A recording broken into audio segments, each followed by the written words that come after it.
Tickets. Tickets, please.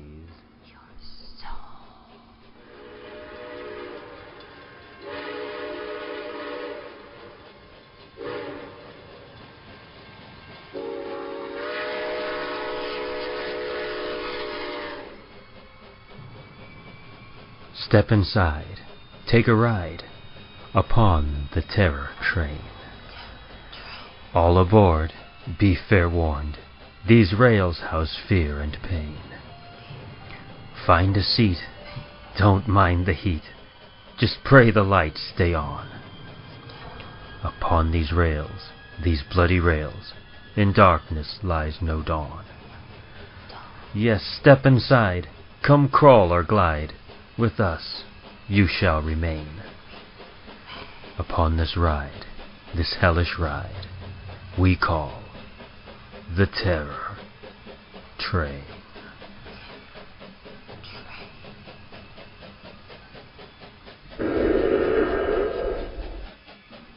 Ticket, please.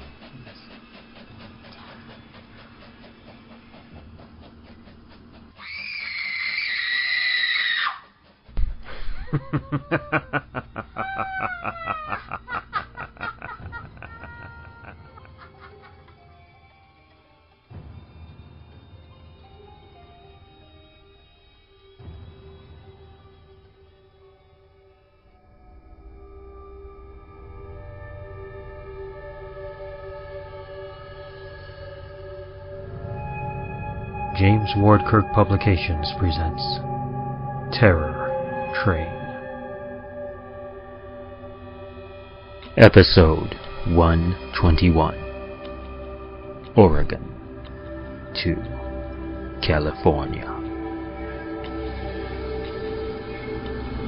Welcome aboard. Welcome to my home. I am the disembodied voice, your ghost host, so to speak.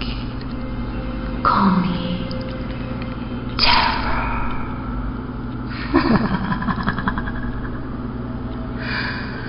Welcome to my train.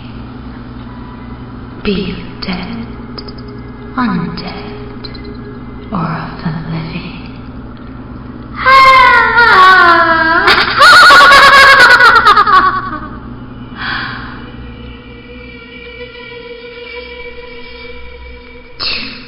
Tonight, a lone passenger boards the Terror Train. Thomas and Malafarina. Thomas has spent quite an intriguing tale in exchange for his mortal soul. A fugitive takes a ride on a train where his fellow passengers are eerily familiar. Ooh, like that one there in the shadows. Do you see him, Thomas? I do believe he's lost his head.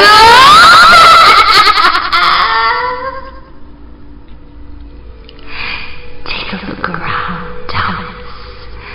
The passengers here are simply dying to meet you.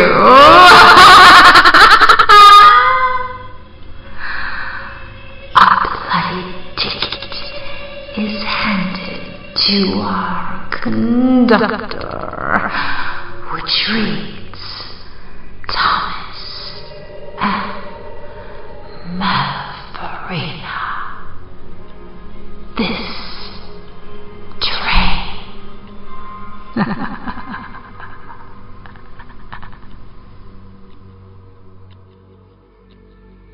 Ticket, please.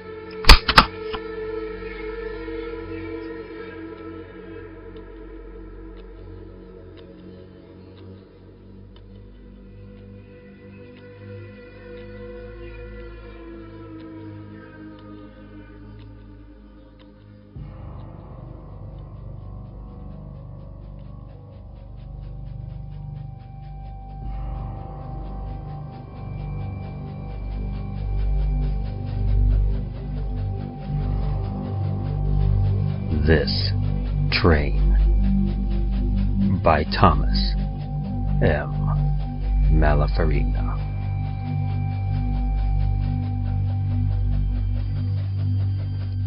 The man in black sprawled in his seat in the empty Pullman passenger car.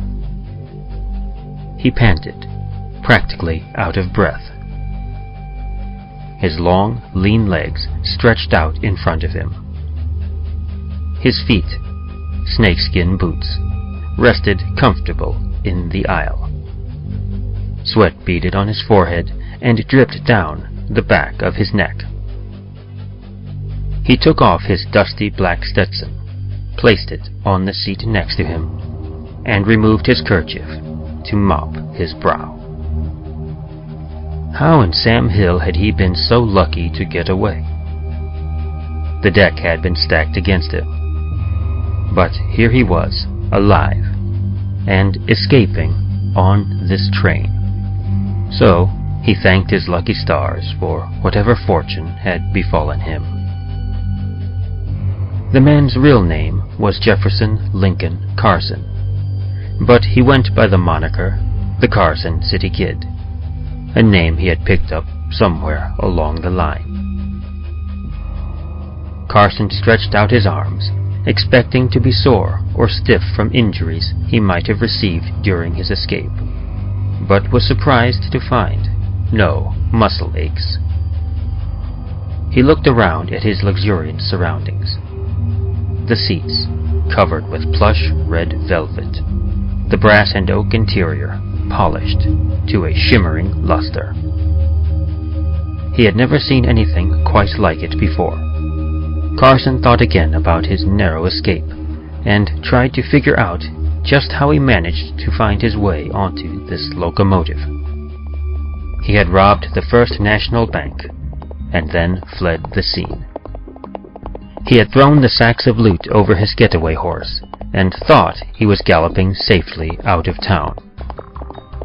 That damned sheriff, Walter Cobb, and a posse of better than 20 men at full bore, guns blazing. He had been sure he was a dead man. His stomach lurched with terror. His heart lodged in his throat as guns roared, and bullets whizzed past his head. Frantic, Carson whipped his horse mercilessly and dug his spurs into its flanks as he urged the beast onward. He pushed the horse to its limits, as if the devil himself was after him. Just when he thought he was out of range, one of the low-down polecats shot his horse right out from under him. He recalled falling to the ground and lying with his left leg pinned under the nag. Carson imagined being captured by the posse and strung up over the nearest tree. He would dangle by his neck, legs kicking, gasping for air, until he finally breathed his last. His body would remain hanging for weeks, until the crows or other scavengers slowly picked his flesh. Soon all that remained would be a maggot-infested, half-eaten carcass. He heard the thundering hooves of the approaching posse, and somehow managed to wriggle free, get to his feet, and limp away. He had thought his leg would be broken, or at least aching, but so far his luck had held. Carson had somehow managed to get his leg free and tried to retrieve the money sacks, but to his dismay he had to abandon them in a hail of bullets which came raining down on him from the posse. He had fled for his life down into a canyon running along the side of a stream. Just when he thought the posse was going to get him, a heavy fog had rolled in off the water and filled the valley, blocking his pursuer's vision. They continued to shoot wildly into the fog, but he somehow, miraculously, managed to elude them. As soon as he cleared the fog bank, he saw the train just getting ready to pull out from the station. He couldn't recall there being any train station in the valley, or tracks for that matter, but he knew better than to look a gift horse in the mouth, especially since his own horse was dead. He managed to jump onto the moving passenger car just in time to escape.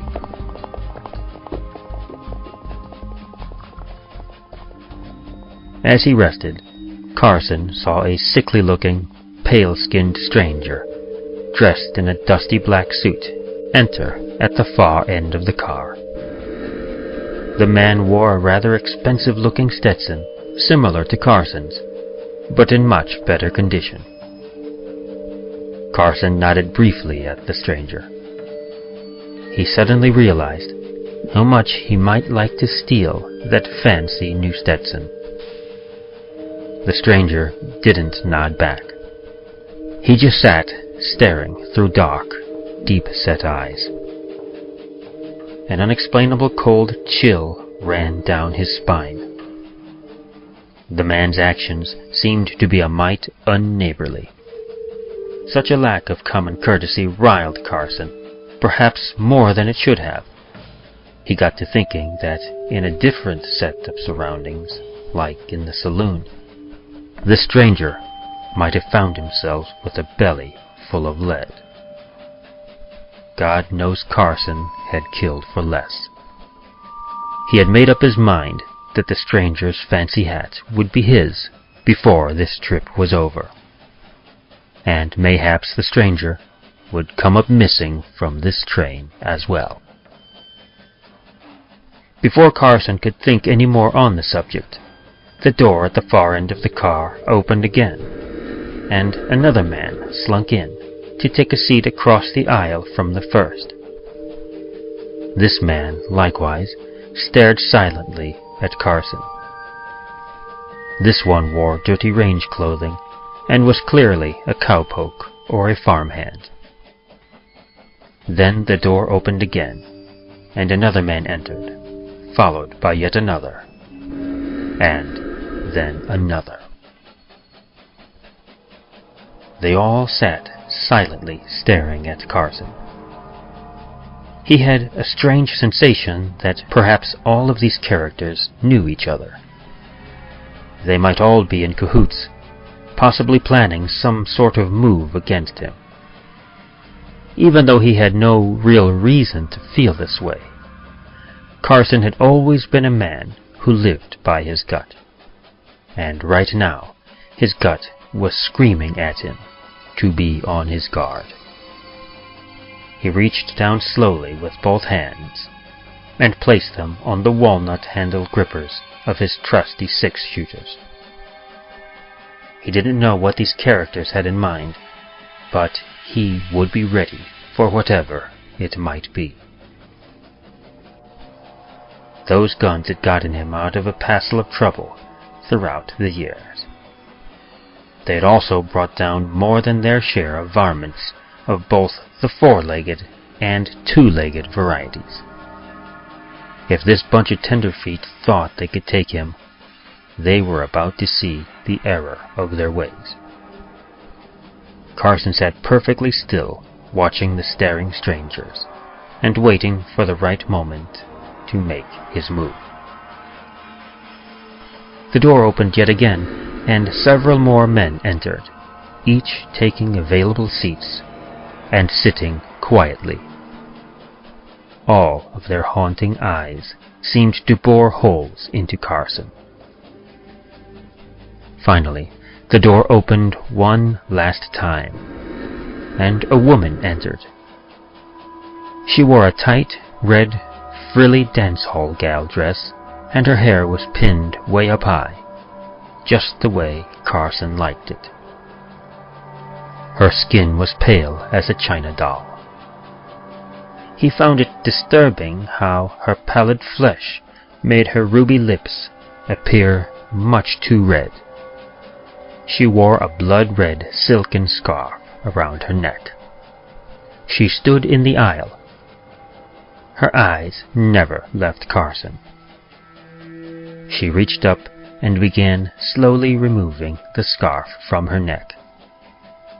As she did so, she revealed a set of black, gruesome-looking handprint bruises encircling her long, thin porcelain neck. When Carson looked into her dark, sunken eyes, his breath caught in his throat. Those eyes bore the dead, stark emptiness of a corpse. They seemed completely void of emotion. He recognized that look immediately as the same dead stare his own soulless eyes reflected back at him from a looking-glass. But there was something else. Her eyes spurred another sudden recognition within him. He sat up straight and shouted, "No! No! That can't be!" He knew he couldn't possibly be seeing what he was seeing. It was Belle. His Belle. She had been his lover many years earlier. She had deceived him by sharing her bed with another man. And Carson had strangled her for the betrayal. Carson knew she was a dance hall girl, a whore, but he had fallen for her anyway, and fool enough to believe there might be more than lusty good times between them. He had believed her when she told him she loved him and his eyes. Carson had even considered giving up his outlaw ways and taking Belle far away from her life of sin. But he soon learned she couldn't change her ways. When she did him wrong, she not only tore his heart from his chest, but made him insane with rage. That was why he had wrapped his hands around her thin, frail neck, squeezing ever tighter until her eyes bugged from their sockets, and she finally stopped breathing. Those bruises he now saw on the throat of this unholy creature before him were the ones he had put there. But how could Belle be here on this train, standing in this passenger car? Then, with horror, he realized something that had previously escaped him. These were not strangers, as he had originally thought. The one over there in the business suit was Jacob Whitman. He had been a card shark, and Carson had murdered him more than 6 years earlier. And that Stetson he was wearing was not just nicer than his, but he realized it actually was his, as it had appeared the day Carson had taken it from Whitman's cooling corpse. And that cowpoke across the aisle from Whitman, wasn't that? Yes, it most certainly was Pecos Bill. But Carson had shot Pecos through the heart more than 2 years ago after quarreling. Carson slowly looked more carefully at each of the remaining silent passengers, and to his horror, he recognized them, and realized he had killed every one of them. But how could this be? It was as if the air around him was suddenly becoming thick and heavy. He felt like he did whenever he had a nightmare about facing down a rival in the street. In those dreams, when he tried to draw his guns, his lightning speed was gone, replaced by a slow and heavy, useless motion. He knew during those nightmares he was about to die, and that same feeling coursed through his body now. In those dreams, when he tried to draw his guns, his lightning speed was gone, replaced by a slow and heavy, useless motion. He knew during those nightmares he was about to die, and that same feeling coursed through his body now. The hair on his arms and the back of his neck rose and his guts tightened. Beads of sweat returned to his brow. One by one, the ashen-faced passengers rose from their seats. Carson suspected what they might have in mind. He had not survived in his line of work for so long without knowing how to read a man's intentions. He pulled his guns out of their holsters, only to find his hands empty, pointing absolutely nothing at the crowd as they shambled slowly up the aisle toward him. Carson's muscles tensed and his heart beat frantically in his chest. What the hell was going on? Where were his trusty six-shooters? He looked down at his empty hands, then out at the approaching crowd, and knew this was not a bad dream. It was something much, much worse than a nightmare. This was real. And now he was trapped on this train, this godforsaken train to who knows where, with a carload of what? Ghosts? Devils? Carson tried to get out of his seat with the hope of fleeing the mass of horrifying creatures, but discovered he was paralyzed. Soon he was surrounded by the horde. They simultaneously opened their mouths, revealing giant black caverns full of long, dagger-sharp fangs. They raised their hands, and Carson saw claws, the likes of those he had seen on many a mountain lion. Soon the lumbering throng fell upon him, and pulled on his arms and legs, scratched his flesh, and tore his hair. He screamed in agony as they ripped and tore his limbs out of their sockets. They tore the innards from his body as though they were gutting a hog. The last thing he saw before he died was the face of Belle looking down at him, smiling, with her blood-dripping, fang-filled mouth. That horrible mouth came ever closer. He knew what she wanted. She wanted his eyes.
Yes, our guests have taken their permanent seats. From New York to time infinitum. Are you ready to join them? Perhaps another story will lure you. Choose a car, any car, for the time we had a permanent guest, as they tell their tales of horror at its best. Come, yes, join me. My name is Terror,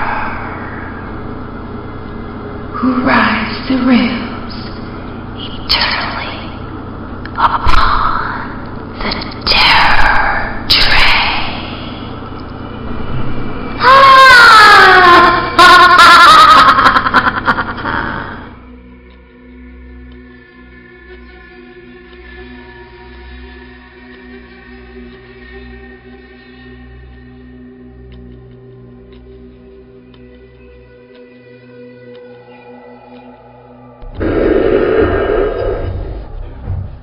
Survived this trek? No turning back. Dare resist, just try. Step back inside, we'll be your guide. So many ways to die. Upon this ride, nowhere to hide. With us, you shall remain. Upon this ride, this hellish ride, we call the Terror Train.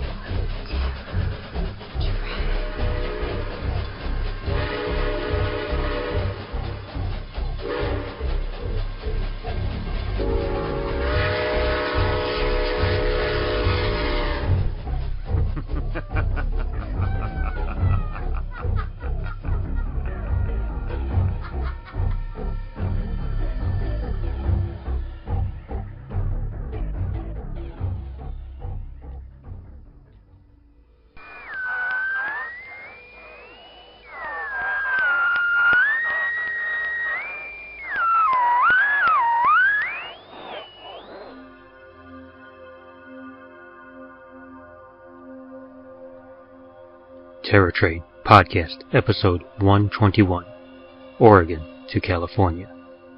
Produced by Krista Clark Grabowski, David Schutz II, and Mary Genevieve Fortier. Podcast directed and arranged by David Schutz II.